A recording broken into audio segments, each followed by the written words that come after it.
Hello people of the universe, we're back and we added some more ERL, so let's get right into it. My name is Dino and this is Update.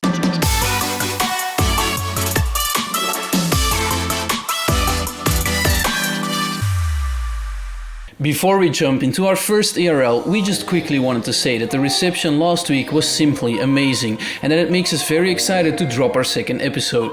In the meantime, we are curious about our audience, so feel free to drop a comment in the section down below and let us know what region you are representing. Now let's actually get into this. Take it away, Mr. Wong. Hey guys, what's up? I am still Wong and yes, my hair is still messy, but I will be giving you the quick TLDR of the past week's events in the Dutch League.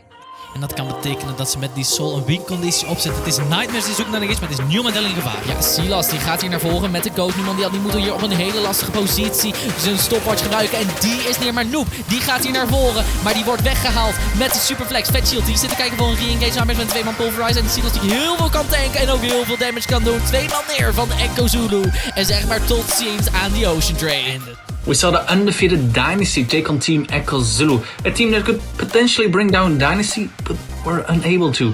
Dynasty was not punished in the early game and they got into their mid-game in their comfort zone, eventually extending their win streak to 5-0. Next up, we saw two teams fight each other who were still searching their first win. It was Team Trill taking on the Lowland Lions, but it were the Lowland Lions with their full lineup who finally showed their true potential and taking up their first win in the league. And last but not least, we had a banger of a match to fight for second place. It was PSV Esports who took on MCon Esports Rotterdam in a match decided by late game macro play.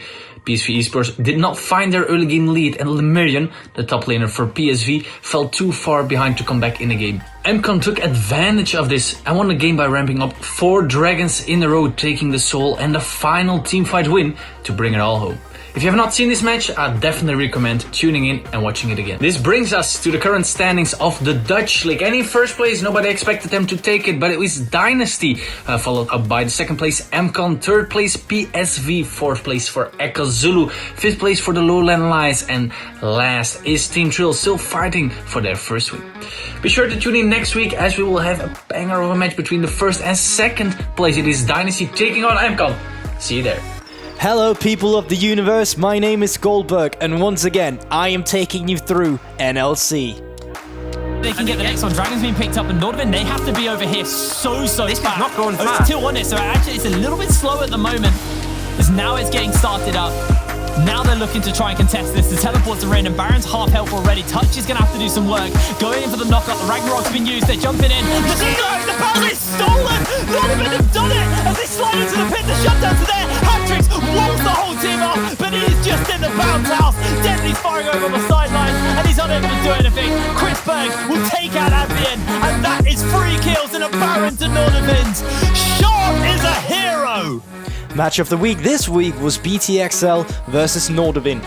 Nordvin obviously having a hard time in the early game, being dominated by BTXL, but somehow, someway, Nordvin fights back and takes the biggest upset of the season yet. That leaves us now with the standings of Group A. Now if you take a look at it, we got the first place shared between Trick and BTXL, Granite following under, and Dusty, Nordvin and Godsend all creeping closer with wins this week. Heading over to Group B, it's just as close of an affair. We got Singularity and Fnatic sharing first place, Barrage coming quickly after, and the last playoff spot is still up for grabs for the rest of the group.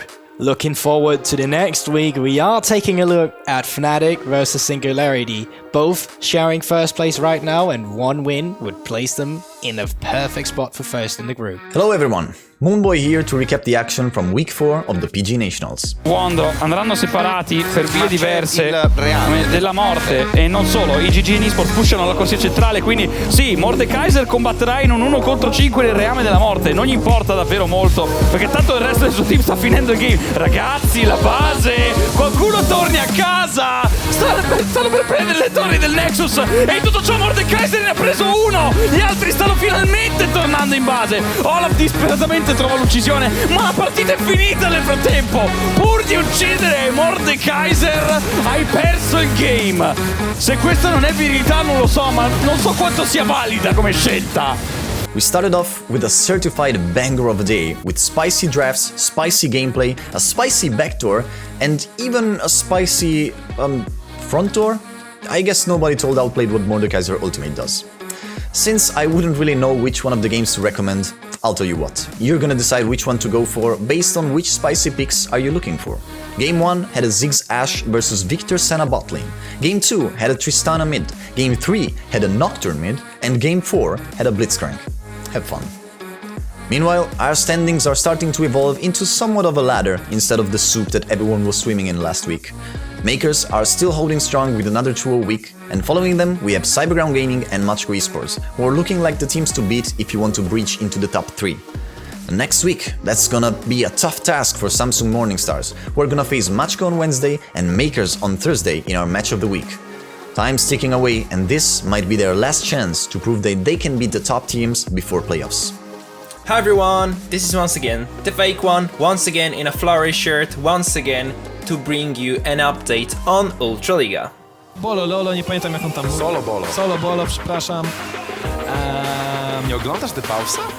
Znaczy, znam Jasny gwint. instytucję Debausa, ale... Idol. O! Pojawia się No, sorry!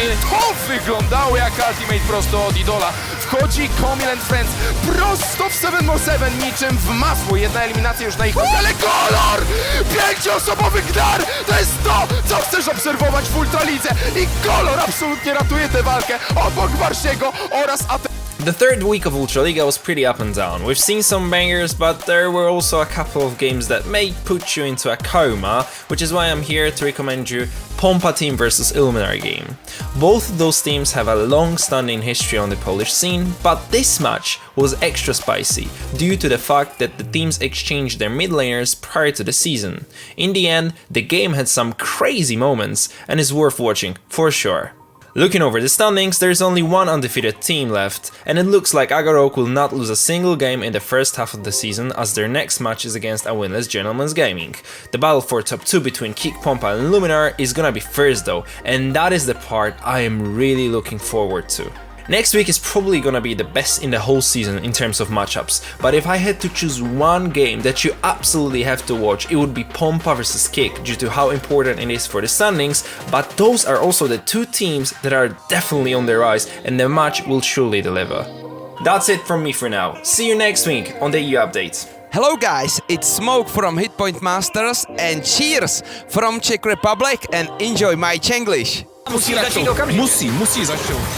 A Emperor prostě jde vpřed, jedna trefená Drowsy, která okamžitě zaspí, nebo okamžitě uspí junglera, to je problém. Tenhle trefený skillshot znamená, že Ocean Soul přichází právě teď a evidentně i teamfight, který nejspíš Sinners zkusí ještě otočit. Přesto ale se Inside Games prostě valí přes tu frontlinku a backlinku. Deflock zatím najde kill v klidu na Ornovi, který stál za zdí. Tohle je možná Ocean Soul pro Sinners, ale Inside Games, kteří sebrali Barona, teď sebrali A. This year looking really exciting for our league because after long years Isuba had to replace their two players, talented mid laner Random and the most successful jungler in our country, Yeki. They acquired some good talent in Sacrifice and Sayator. Keep an eye on them because they are really good.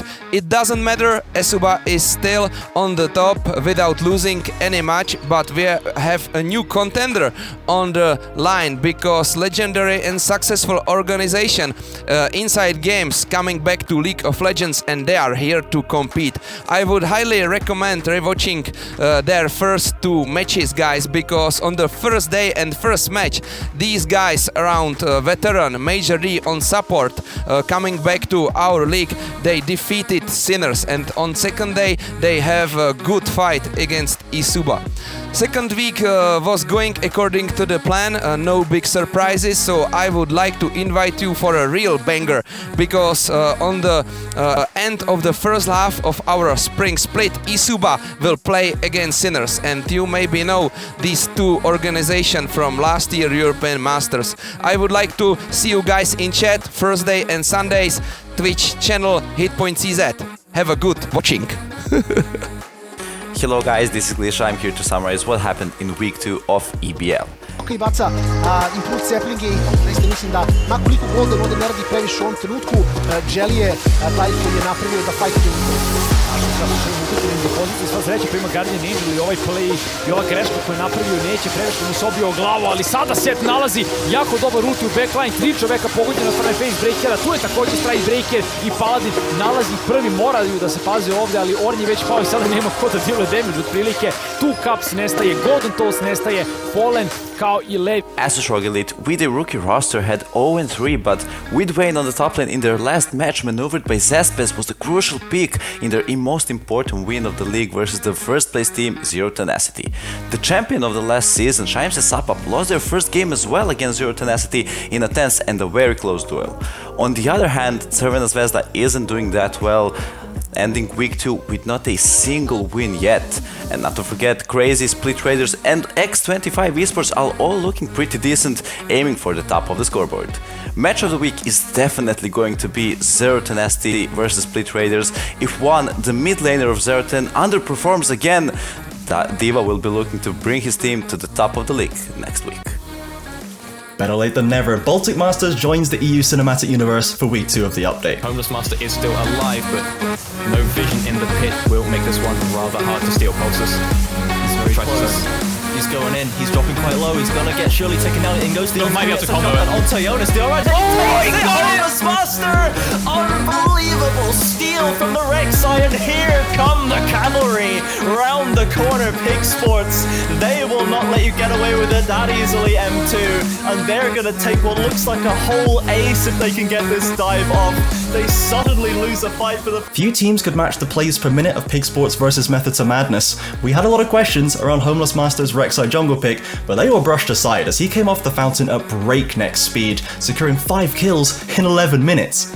And it looked like M2M's poke-heavy composition could stabilize after punishing a Pig Sports Dragon Call for 3 kills and heading towards the Baron pit, but Homeless Master hounded them all the way there and, well, you saw what happened next. Pig Sports and Goskilla remained at the top of the standings this week, with Iron Wolves and Team Infamous picking up their first wins. Method to Madness continues to falter, and Goskilla and Medieval Riga's match was postponed due to unforeseen circumstances. Overall, week 2 answered a lot of our questions about the league so far. Are Pig Sports and Goskilla the top 2 teams in the league? Unquestionably. Did the other teams still have more to show? Evidently. Will Baltic Masters continue to deliver the absolute best in high-octane, leave-it-all-on-the-rift action in Europe? You bet your ass they will. Week 3's game to watch has to be Pig Sports versus Goskilla in the fight for first. Expect balls-to-the-wall team fighting, unconventional drafting, in short, the best and brightest that the Baltics can bring. We will see you there. Hi everyone, it's been a bumpy week in Superliga, too long to explain in just a minute, so I'm gonna give my best to offer you all some highlights to catch up with us as fast as possible. Venía, incluso la definitiva de Oscarinin, intentaban cazar, ¡ay, ay, ay, ay, ay! El cazado va a ser Oscarinin, aunque con el destello, lo hace muy bien también Frescowi con la última. ¡Dios! ¿Pero qué es este tío? ¿Pero de dónde ha salido Frescowi? Too many unpredictable games, but the one you have to watch is the Creme Real Betis versus G2 Arctic, since it was the first time for the LSE Academy to bleed like a mortal and taste the flavor of defeat for the first time. Even with the King defeated for the first time and all the favorites losing on Monday, G2 Academy keep leading another week the standings, with SUV chasing them closely and Betis claiming the Kingslayer status. The weird for the Superliga is watching Mad Lions Academy and Vodafone Giants low in the standings. So if you are excited to watch G2 Academy being as powerful in our ERL as their big brothers are in the LEC, then you have to watch next week G2 Arctic versus Movistar Riders, since Riders is willing to revenge on G2 boys for the defeat they suffer on the first day of league. This has been everything from Spain. Remember, we have Super Week next week, so if you want to watch some nasty games, we're going to be on Monday, Wednesday and Thursday from 6 PM in twitch.tv/LVPES. Goodbye. Hello everyone, you knew I would be back. I'm here to give you the update on the Belgian League. Dezelfde vinger, maar deze keer zit KV Mechelen de eerste vingers weten te vinden. En dan is het Dommy die hier gaat waarschijnlijk oplopen op een scuttle die reeds weg is. Dan kunnen ze kijken om die Dragon te contesten en vooral misschien Urban hier te pressure. Maar hier komt de Stand United door en dit kan een fight. Ja, hier komt er ook beschikbaar. Stand United mensen, het wordt Dommy daar misschien neer. Urban gaat er nog in met de call. Maar het is niet goed genoeg. Phoenix kan uit de fight net niet geraken. Bardo wordt gerepositioned daar. En het is ook nog een flash van Mikkel. Kijk nu hoe 2 mensen nog leven. Het langs de kant van KV Mechelen hier in de botlane. Bram probeert nog te escapen. Enkel als de 6 is niet niet, denk ik, genoeg met de Zenit Blade. En gebruikt de Blitzcrank, wordt opgeblazen. Over in the Belgian League, we just finished up week 4, and even though we only had 3 games, every single one of those mattered. In the end, it was the battle for first place overshadowing the other matches. With both undefeated teams Iron Squad and KVM brawling it out on the Rift, it was slight underdogs KVM that managed to keep the 0 on their scoreboard. Wrapping up week 4, we seem to be gearing up towards playoffs. With Sector 1 starting to emerge from the pack, we also saw Genk rise to the occasion, securing their second win. Next week will mark the start of the return games, with teams facing off for the second time. And our match of that week will have to be KVM versus Sector 1. It's the current undisputed Kings of Belgium against the returning champions. Sector 1 still has to show that they can at least match the first place team if they want to build up momentum going into playoffs. Do the Foxes have what it takes, or is KVM looking for a Belgian League any percent speedrun? Catch it this Monday at 8 o'clock. That's it for the Belgian League, but of course we will be back next week on Update. I think that was good. I like that one. Dino, you better fucking like it too, or else I'm gonna slap you. Like, really hard. Have a nice weekend.